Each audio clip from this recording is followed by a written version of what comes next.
Hi, everybody. My name is Nicole Warshauer, and today we're going to be talking about communication. Communication is my personal love language, and if you spent any time in community, I hope that it is your love language too. And if it's not, maybe by the end of this presentation, you will be convinced to make it one of your love languages.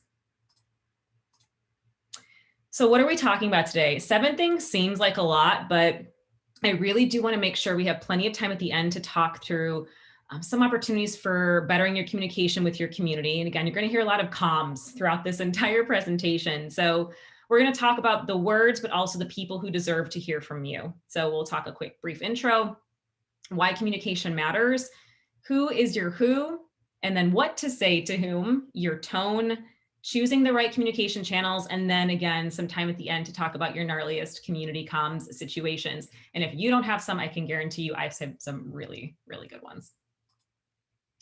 A bit about me, I'm not going to read verbatim. So these are some relevant and irrelevant things.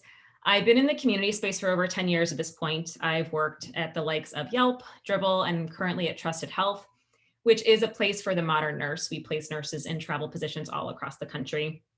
And I work with some really amazing people. And obviously nurses are an incredible community to work with. I have planned and hosted hundreds of events. 60 plus of them have been virtual. Thank you, COVID.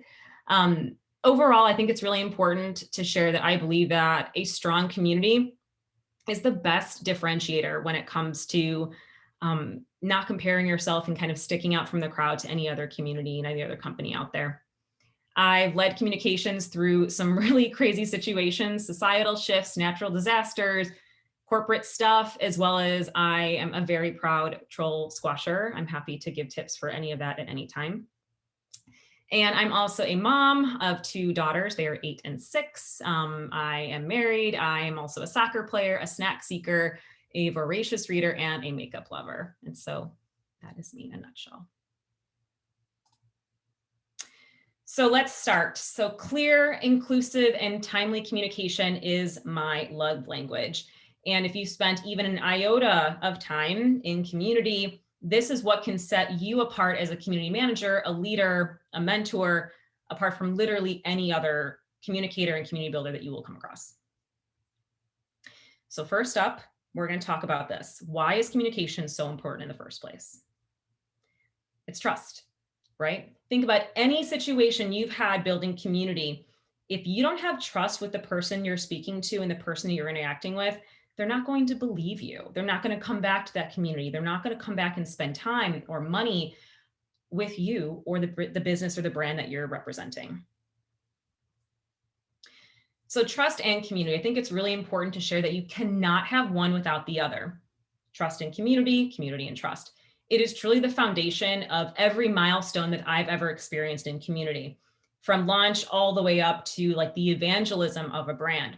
I've seen this a lot at Yelp with some of these communities that I've worked with, where maybe it's the first community manager in their city that they've ever had.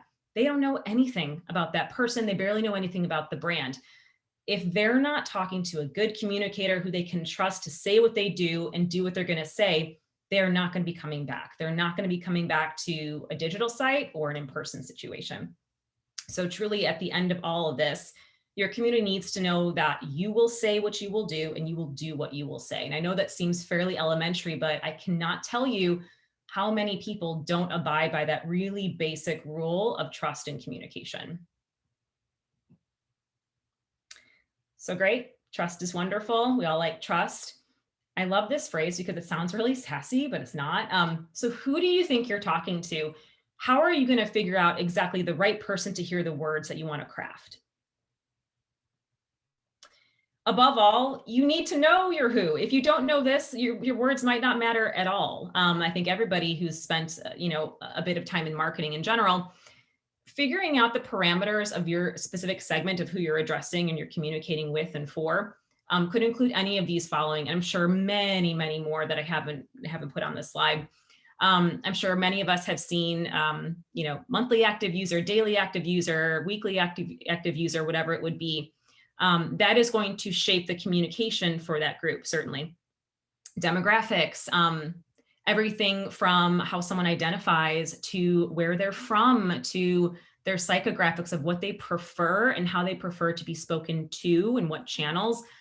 All of those things matter a whole lot before you decide the actual words of what you're going to say.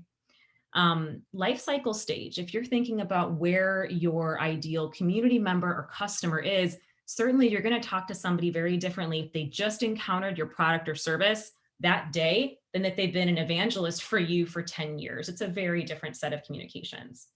And then, of course, return users. I think this is one of the biggest bulk of people who are not communicated with as much as they should be. I think we kind of take those users for granted sometimes, and this goes into a little bit later in the presentation about your evangelists, about your super users, where you just kind of assume that they're going to show up for you. You assume that they know what you're talking about. They deserve your attention and they deserve that specific communication just as much as somebody who is meeting you for the first time on day one.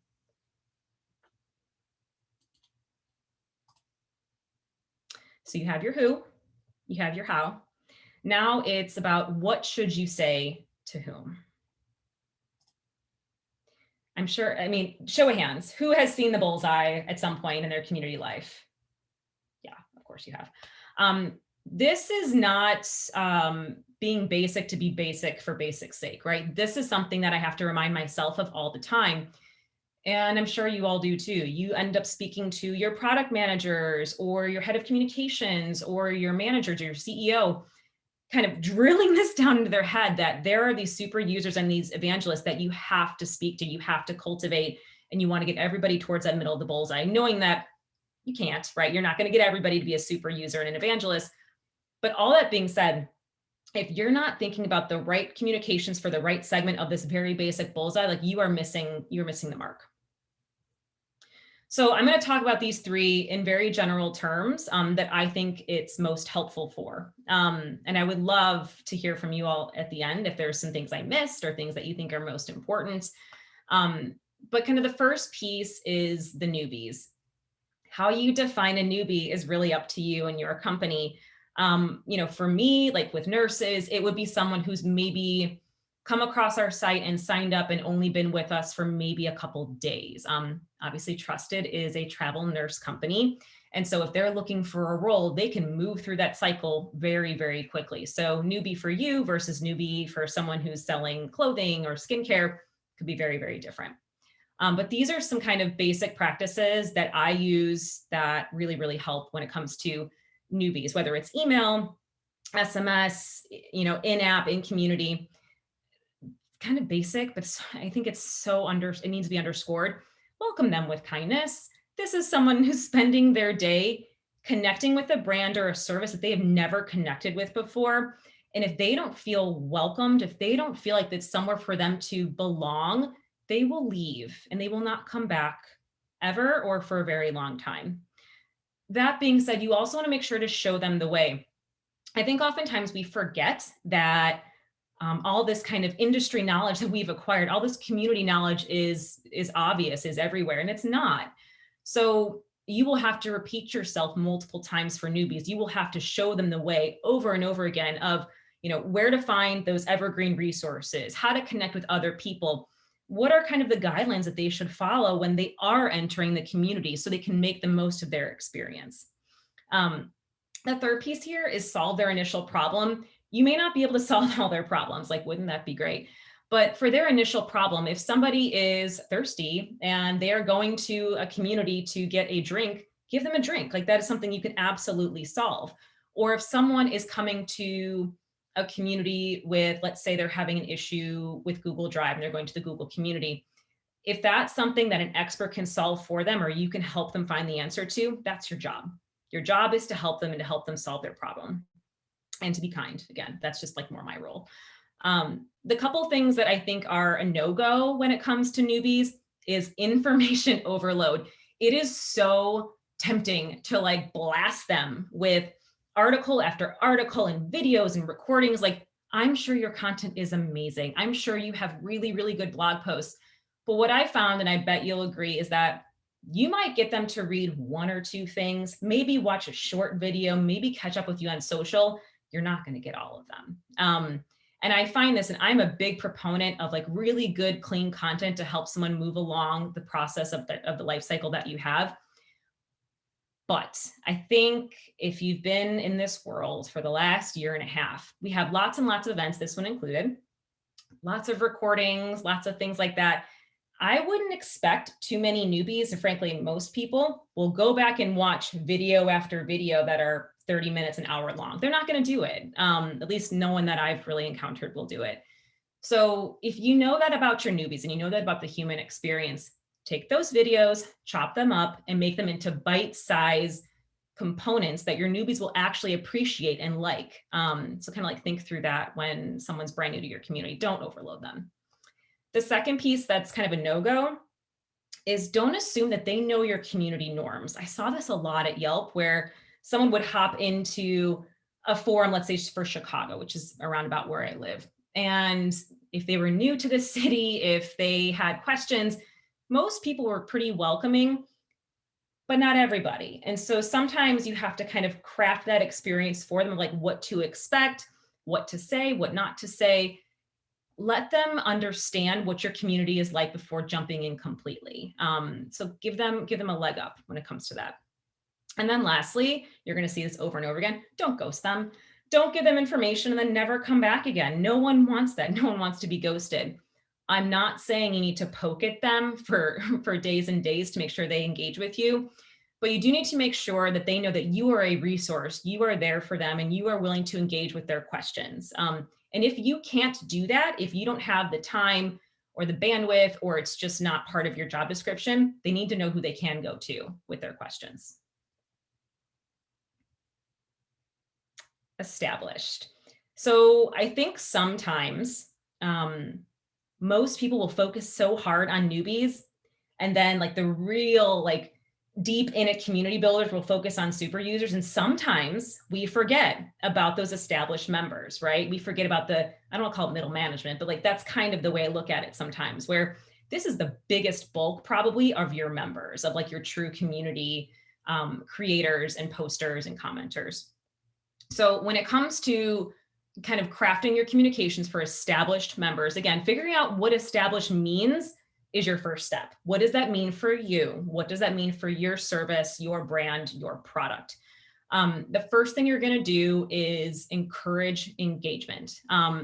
Again, thinking back to my Yelp days, they still do. They have compliments. Like everyone really does love a compliment. But if you're just complimenting for complimenting's sake, like it's not going to cut it. People can see through that BS in 2 seconds. When you're encouraging engagement, and these are established members, these are people who are kind of your bread and butter of community, you really need to be thoughtful about what you say to them and how it's important to encourage them to come back and like establish that stickiness in the community. And with that, giving them a reason to return, this is hard. Like anybody who says like, oh yeah, they'll just come back tomorrow. We build it, they will come. That's lies, right? Like we all know that. We need to be constantly on our game, figuring out our content, working on our social, making sure our events are satisfying what our community is looking for. It's your job to understand those inner workings in your established member community and giving them a reason to come back. And that can look vastly different from industry to industry and community to community. It can also look different. So let's say you've been at a community for some time. A reason to return to, again, I keep using Yelp as an example, but a reason to return to Yelp last year is going to look a hell of a lot different than it was 3 years ago, right? Like we still want to support local business, but maybe I'm looking now for places that only offer takeaway, or maybe I'm looking for places that have very high COVID procedures to make sure that if I'm going to a local business, I feel really safe. So think about kind of the situation that your established members are in and make sure that that's embedded in those reasons to return. Third is lean into experiences. Again, I've done lots of events in my life. I love an event. I do. Like I love a good happy hour. I like a yoga experience. Like I like human beings. And then I usually shut down after I'm done. But I think, experiences don't just look like events. They don't just look like happy hours. If these are your established members, your communications should be very clear on which experiences mean the most to them. If you know that your gaming group loves to get together at this particular type of bar and a particular type of night, and that really gets them to engage and show up, that's what you do, right? Like that's what you foster and you try to grow it further. Conversely, if you know that your community members, your established members, a group of them who are your diehards, they've been there for a long time, that they don't like in-person events, stop trying to make fetch happen, right? Like stop trying to force it. It's your job to listen to them and to understand how you can support them. So lean into the experiences that mean the most to them, and then craft your communications and your kind of your style around that. And then the fourth, again, it does kind of align with what we just talked about, connecting with others. It doesn't mean the same thing to everybody. So if someone wants to connect with me, so like one of my girlfriends around here, like she knows she can text me and I'm probably going to get back to her pretty quickly. If she sends me an email about going to dinner on Sunday, like she probably won't hear back from me. It's like the same people, like you leave me a voicemail, like I don't know what to do with that. So, and it's not just like the millennials like don't like to answer the phone, which we don't, but that's okay. It's not just that. It's knowing those demographics, those psychographics of the way that they expect to be communicated with. And some of that is done by you, the community manager, but a lot of that is also the research that you do in, yes, talking to these people. I know that sounds very simple, but a lot of what I've learned about communications with the community has been learned through social, as in watching how they interact with each other, how they interact with me, how they interact with the product or service, and then asking people. I think the established group is actually a really undervalued group to do some, you could call it focus group research, you could call it whatever you want, but it's truly getting some good questions down, giving them something nice to eat or drink and to talk to you about it, and understanding how you can better communicate with them as a community manager and how you can help solve their problem. Some things you should not do with established users is take them for granted. I know I touched on this already, but I do think it happens very, very frequently. And like we all know that these users, like no one's part of a community forever. Like that's very unusual. But in established members, they can definitely be taken for granted because it's kind of that assumptive, like, oh yeah, they'll show up, they always do, or they always, engage. Life happens. I've seen this a lot at Trusted, and I've seen this a lot at Yelp, where life conditions will change somebody's engagement in community, right? If they have children, if they move to a different part of the country, if their priorities change, like I think it's really important to share with them, like that's okay. And as soon as you like let go a little bit, and you can't like, like the ring, like you have to let go a little bit and let them live their life. Oftentimes I found those established members will bring someone else in, not to take their place, but to help round out the community for someone who's almost as passionate about your brand or service as they are. So if they're established and you see them like slowly drifting, like instead of like grabbing a hold of them and not letting them go, ask how their friends, their family, their network can help kind of fill their spot in an established community. And that goes for the second piece here too, that's like a no-go. And this is hard.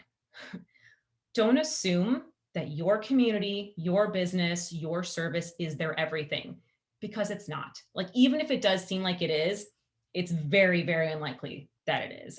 It might be your everything as a community director, leader, manager, but giving space for other interests will not only help your communication with them to say like there are other people to kind of support what we're doing here and to grow what we're doing here.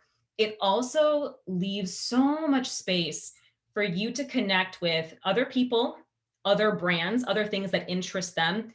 And those are some of the best partnerships that I've had in the past, is by asking someone like an established member saying, hey, John, I know you're the sushi man. You know sushi in Chicago. Like, I love sushi. You can tell me about places you love. He'll introduce me to, I was like, tell me like what do I not know? Like, what are the underground tips, or who do I need to talk to about this?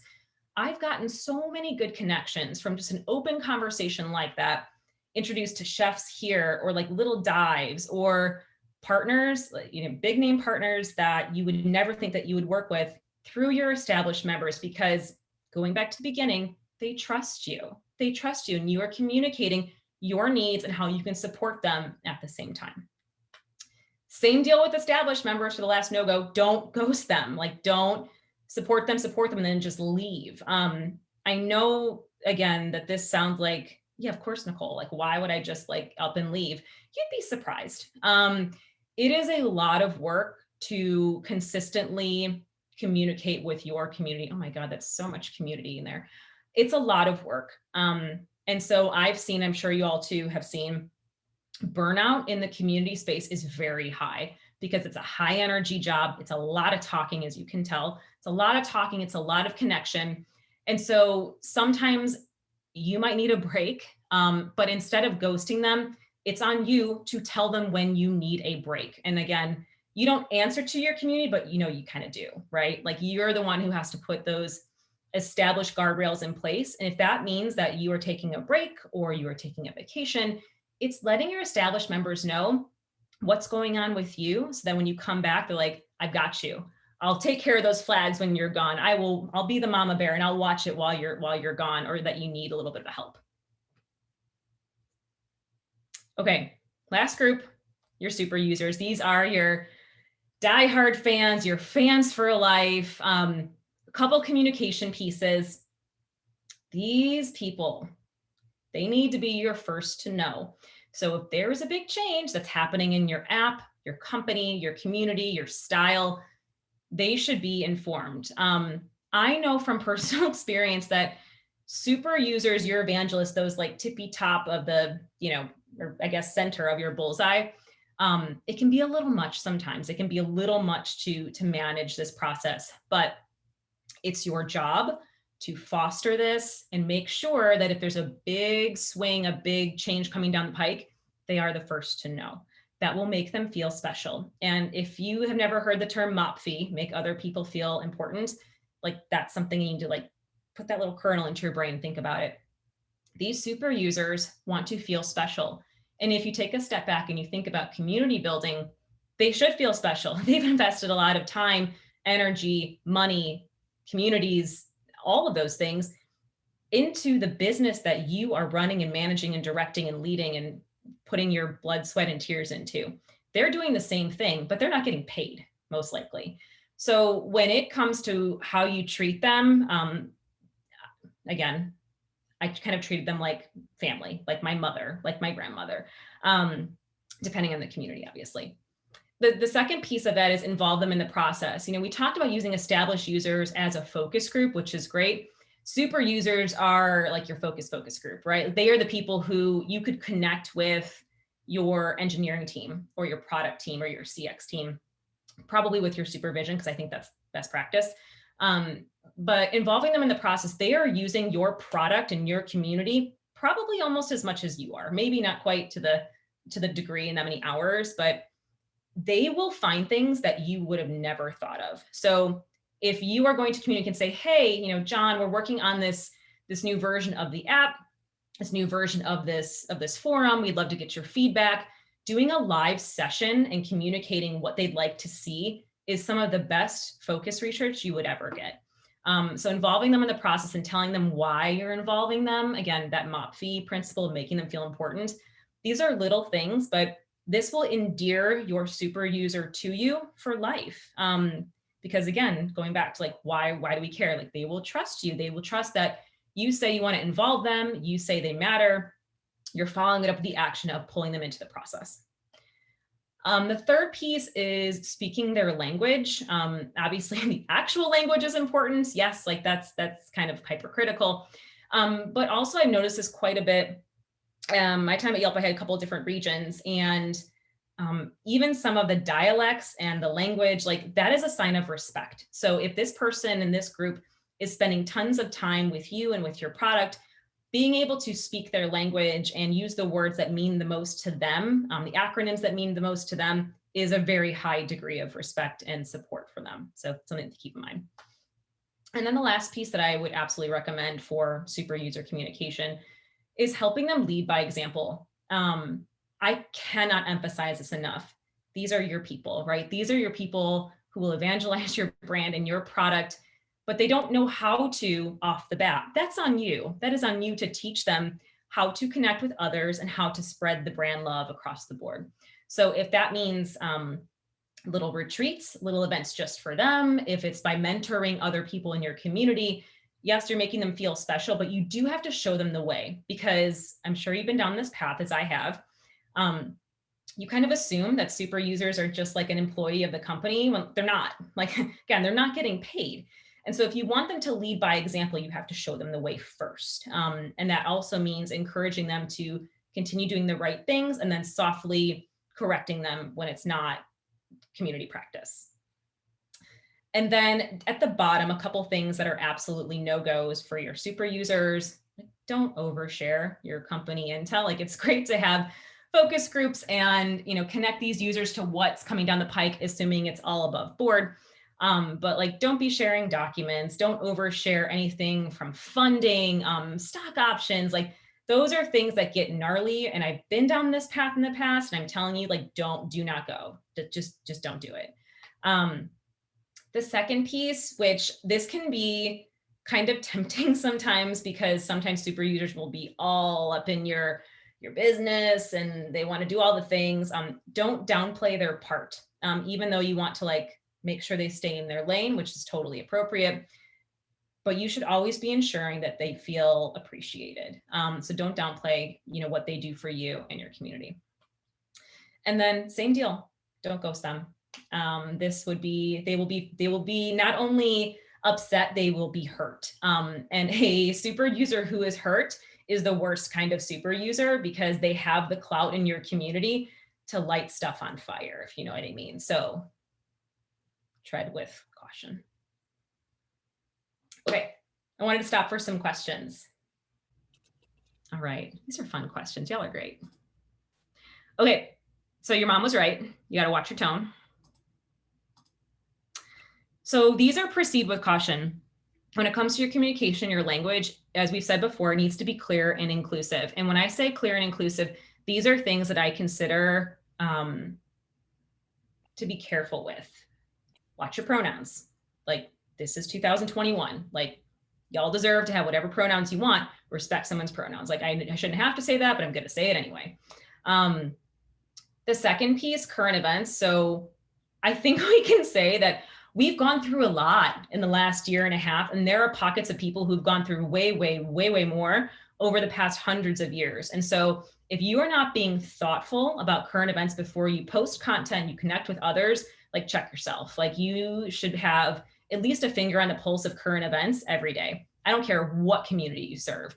You should be listening to either NPR or Up First or something, so that you don't walk into a pile of crap when you are talking with someone about, a cotton candy event that you have later in the day and there was an earthquake like 50 miles away. So just something to think through before you proceed with major communications. Time zones, again, obvious things, but I'm sure everyone has gone down this path of events where you have it in the time zone of your own, and someone else is upset because they missed the event. They're wondering when the hell it's going to start or what it's going to be. And you're like, that's in Central Time. You're talking Pacific Time. So whenever you can with communications, put down the time zone. Put it down. People are still going to get it wrong, just by the way, just do it anyway.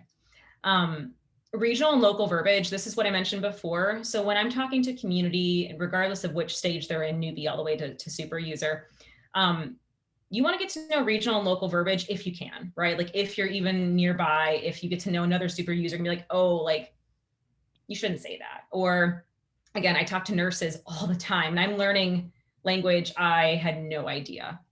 Like, I learned today that when nurses get together, where their charge nurse kind of tells them what's coming down the pike for their patient load that day, it's called a huddle. Didn't know that. But that is helpful for me when I'm framing out a communication style and say, hey, this is going to be a huddle in a community platform. It means way more to them. And it also means a lot more to them that you know what you're talking about. Like, you have some idea of what they go through on a day-to-day. Sharing profiles, do with caution. Some people are very private and they join a internet community to be private. Like, they don't want to meet in person. I'm sure y'all have seen this. I have dealt with community members for almost a decade in one particular community. They never want to meet in person. That's okay. That's fine. So when you're talking to others or introducing people, I think it's great that you want to connect those with others. And that's really why we join a community in the first place. But when it comes to sharing profiles or sharing information about a city where someone lives or where they work, like, just be really aware that that's someone's private information and that they may not want it shared. And then the last one, emojis and memes. we've all probably been down this path before where we've used an emoji or a meme that like didn't quite hit that we wanted it to. This is especially important if you're dealing with different countries, even different cities, and of course, different age groups. I think, Cole is the youngest, probably by a landslide in this room. And so like what Cole sees on a slice of emojis is probably different than what I'm going to see, or what Osama's going to see, or what Gabe's going to see. So before you really like full blown check into an emoji or a meme, like just like double back it with someone in the group who you're talking to, because it's just not a mess that you want to clean up. Okay. If you learn nothing else from this entire presentation, it's this. If you are ever worried that your words or imagery will offend or incense your community, do not post it. Do not pass go. Do not collect $200. It is not worth it. Your cheeky meme, your funny phrase, your funny share, I promise you, it's not that clever. It's not worth it. So I always tell my team, like, we're fine as long as we're not hurting anybody or offending anybody. And that failures are not failures unless we learn something from it. But this is not something that I want us to fail on. I don't want us to hurt someone badly. I don't want us to offend anybody. There's just like, that's not our brand. Like it might be your brand, but like, I'm guessing it's not. Like we're not the Onion, like that's not our style, which I find hilarious. But I think you need to be really thoughtful of like, why are you trying to like get a rise out of people? Are you trying to get some self-satisfaction that you're very funny or clever? And like, I get it. That's fun and it's satisfying. But I'm telling you, it backfires. It's not worth it. So do not do that. And then finally, the where. So where should you be communicating? So this is going to be kind of a choose your own adventure situation. But for me, what I look at is like, what's your goal? Is it urgency or is it staying power? And above all of this, you should be meeting your community where they are. Are they email savvy? And when I say email savvy, I don't mean do they know how to open an email? I mean, do they want to open an email? Is email a productive place for you to share the knowledge that you want to share? Or is SMS better? Or both, or some sort of combination? Mobile versus desktop, like y'all know, like mobile it's the way we're going. So whatever you're sending in terms of a communication, it should look good on mobile. Don't be sharing 16 paragraphs and expect someone to sprain their thumb trying to read through it all. iOS versus Android, leave it up to your engineers and your product people. That's not something I play in, but it is a space to be aware of. Written versus video. I mentioned this earlier, alluded to it, in that I think we have this, and this is me too. I've totally experienced this over the past year. I was like, oh God, this event was so good. People are going to watch it afterwards. It's like, they're probably not. They might watch a little bit of it, and I think that's great. But if you want to share some communications with your constituencies, taking that video and putting it into bite-sized pieces that actually matters to them might be way more impactful than like crossing your fingers and hoping that they explore it on your YouTube or they get to it via SEO, which can still happen, of course. And then social channels aplenty, like sweet Jesus, like there are so many now. Before you just kind of like spray and pray, like that your message will get to the people you want it to get to, be thoughtful. You don't have to be in all the places to connect with your community. Actually, you shouldn't be. I have not seen anyone do it well, I should say. So I think being really thoughtful about which communication channels you really want to spend your time in, and above all, where is your community? Like if you have a community full of 22-year-olds, like check out TikTok, might be the place for you. But if your community is retirees in Florida, like Facebook's your jam. Like, you have to be at least a touch thoughtful and not try to force anything down your community's throat, because those 22-year-olds do not want to go to Facebook and watch your event. Like they just don't. At least not the 22-year-olds that I've talked to. So, and again, that's going to change probably in 6 months from now. So on that last point, retro and update quarterly, I think for communication channels, especially on the social lean, like you need to be looking at that quarterly and being really strategic about where you're going to spend your time. And then at the bottom, I think this is really important to share, is that respectful repetition is always the name of the game. You guys have heard someone needs to hear and see something 7 or 8 times before it sinks in. That still plays. And I think, again, I'm not a psychologist, I'm not a researcher. I think it's even more now because our attention is so fragmented and our attention span is like that of a goldfish, right? We get like 15 seconds and we're like, ooh, something else. So if you hit someone with a repetitious message in a respectful way saying, hey, we sent you a text about this, and we're also going to follow up an email with maybe some other tidbit of information so we don't sound like we're slamming it down your throat. That is the name of the game. People do need to hear things multiple times in multiple places, but make sure it's different enough that it doesn't feel like a complete repeat of what you've said in the past. Okay, I did it. We have 8 minutes left. So if you have questions, scenarios, or you just want like good stories, that's what I'm here for.